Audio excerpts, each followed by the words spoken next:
कलंदर्स हजारों खताएं करके भी बच गए, कराची किंग्स को हराकर दूसरे एलिमिनेटर में पहुंच गए। चार चार कैच ड्रॉप, चार चार नो बॉल, उस नो बॉल पर विकेट, हर नो बॉल पर बाउंड्री। सिर्फ एक ही गेंद थी जो बची थी, लेकिन उसके बावजूद भी इतनी खताएं, इतनी स्लोपी मिसफील्डिंग, पता नहीं क्या कुछ नहीं किया कलंदर्स ने। लेकिन आज उनका लक साथ था, जो एक बंदे की इनिंग्स ने पूरा आउटशाइन करके रख दिया कराची किंग्स को, और बिल्कुल ही वन साइडेड ऐसा लगा कि वो उन्होंने हराया यहाँ पर और पहुंच गए दूसरे एलिमिनेटर में। कराची किंग्स जब ये पिछला मैच अपना जीते थे यहाँ पर लाहौर कलंदर्स के होम ग्राउंड पर, तो शाहीन शाह अफरीदी ने कहा था कि भाई अब इनसे सेमीफाइनल में मुलाकात होगी। एक्चुअली ये सेमीफाइनल तो नहीं था, पहला एलिमिनेटर था, समझ लो उससे पहले का एक मरहला जिसे आप क्वार्टर फाइनल कह सकते हैं। तो ये उस टाइप का था, नॉकआउट मुकाबला जरूर था। तो शाहीन शाह अफरीदी ने कहा था कि भाई मैं इनको सेमीफाइनल में देखूंगा, तो उसने देखा भी और करके भी दिखाया, अपनी टीम को आगे भी पहुंचाया, कराची को वापसी का रास्ता भी दिखाया। लाहौर में कज़ाफी स्टेडियम में जब ये मैच शुरू हुआ, क्राउड हालांकि मुझे खासा शॉट लगा। पीएसएल का समझ लीजिए दोनों सबसे बड़े रिवायती हरीफ है, इस बात में तो कोई शक है ही नहीं।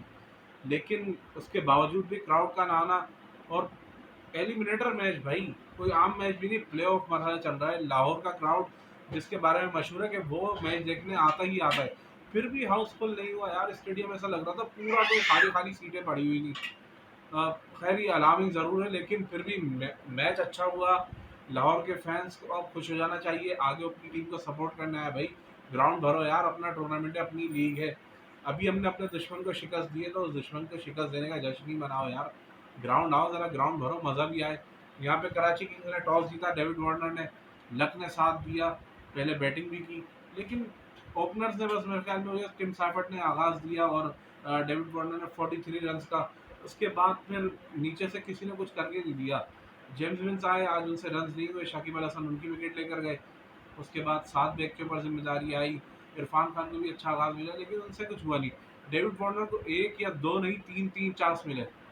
एक उनका कैच ड्रॉप किया हारिस रऊफ ने, एक किया मोहम्मद नईम ने, और एक मेरे ख्याल में किसी और फील्डर ने भी किया, परेरा ने, उनका जो कीपर ने कैच छोड़ा था।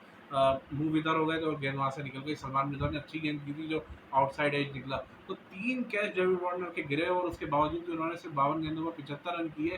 तो जिस इनिंग से मेरे ख्याल में डेविड वार्नर खुद भी सेटिस्फाई नहीं होंगे, क्योंकि जब वो आउट होकर गए, आपने देखा होगा डेविड वार्नर ने गुस्से में जाके बल्ला किसी चीज़ पर देकर मारा था। तो उन्हें पता था कि उतना वो नहीं कर सके जितना उनसे डिमांड किया जा रहा था, जितनी ज़रूरत थी।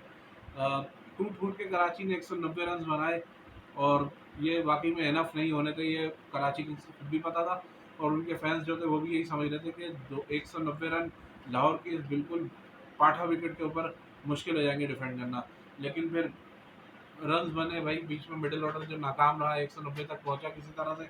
अब फिर उसके बाद जब लाहौर की बैटिंग का आगाज़ हुआ, मोहम्मद नईम और फ़खर जमान ने 42 रन का आगाज़ दिया, पहली विकेट गिरी, और उसके बाद जो ज़बरदस्त बैटिंग की आपके अब्दुल्ला शफीक ने, क्या कमाल की बैटिंग की यार उस बंदे ने। 9 लोग उसके आप छक्के देखें, अलग ही स्टाइल के साथ नजर आता, उसका फ्लेयर अलग ही नजर आ रहा था कि यार कोई प्रॉपर प्लेयर है, किस तरह खेलते हैं, किस तरह रन बनाते हैं। कहीं पर भी ऐसा नहीं लगा कि वो बंदा पैनिक हुआ। और उसका साथ क्या खूबसूरती से दिया भाई कौशल परेरा ने। कौशल परेरा ने उसके बाद इनिंग्स चलाई, और फ़खर जमान तो आपको पता है पत्थर पे लकीर हो जाती है। जिस मैच में वो थोड़े से भी चल जाए, 50 तो नहीं किया आज उन्होंने, कहा जाता है कि फ़खर अगर 50 कर ले तो 90% कलंदर मैच जीत जाते हैं। आज वो 50 तो नहीं किए, लेकिन 47 रन जो उसने किए ना, उसने एक बुनियाद सेट करके दे दी कि भाई ये अब मैं तुम्हें एक सेट करके देके जा रहा हूँ, इसके बाद बाकी अब तुम लोग देख लो। 76 पर आई थिंक दूसरी विकेट मिली थी, 70 के आसपास। और उसके बाद फिर परेरा और जो उसकी शराकत हुई अब्दुल्ला शफीक की 83 रन की, इतनी कमाल की शराकत थी। 8वें ओवर से उस शराकत ने अपना स्टार्ट किया, और 15वें ओवर जाके जब कोई शराकत टूटी तो बिल्कुल ही मैच एक तरफा हो चुका था। वहाँ पर बहुत ही ज़्यादा कोई बुरी क्रिकेट खेलनी होती, कमेंटेटर्स भी यही कह रहे थे कि अगर लाहौर को यहाँ से हारना है तो इंतहाई बुरी क्रिकेट खेलनी पड़ेगी। बुरी तो क्रिकेट खेले नहीं भाई वो, अब्दुल्ला शफीक आउट भी हुए। उसके बाद भी एक बैट्समैन जो इनके साथ साथ दे रहे थे, कौशल परेरा, वो भी 30 रन बनाकर आउट हुए। लेकिन मैच तो बासानी कलंदर्स देगा। आसिफ अली तो आए, खाली देखा और देख के चले गए। 12 गेंदों पर 23 रन राजा पक्सा ने किए। जिस तरह उसने विनिंग छक्का लगाया पीछे की तरफ, और कलंदर्स के लिए भाई यही है, वो 6 सीज़न लगातार प्लेऑफ में नहीं पहुंचे, फिर लगातार 3 साल पहुंचे, एक साल का गैप आया था बीच में। 3 बार ही प्लेऑफ में पहुंचे, तीनों बार फाइनल खेला है, और 2 बार तो चैंपियन बने। इस बार भी लाहौर कलंदर्स भले ही गाड़ी चलती रही रुकती रही इसी तरह से, मतलब बहुत ज़्यादा हिकअप्स आए, लेकिन वो जब प्लेऑफ मरहले में पहुँचे, उन्होंने कराची किंग को नॉकआउट कर दिया है। इसके बाद अब उनका अगला दौर है इस्लामाबाद यूनाइटेड, और शाहीन तो कह चुके हैं भाई हमारा कोई एक्स्ट्रा ऑर्डिनरी प्लान नहीं होगा, बेसिक्स को ठीक करेंगे, अपनी फील्डिंग को बेहतर करेंगे और वहाँ से जाके हमें इस्लामाबाद को भी हराना है। हाँ, ये उनका मानना है कि इस्लामाबाद अच्छी क्रिकेट खेल रही है और हमें भी उनको हराने के लिए अच्छी क्रिकेट खेलनी पड़ेगी।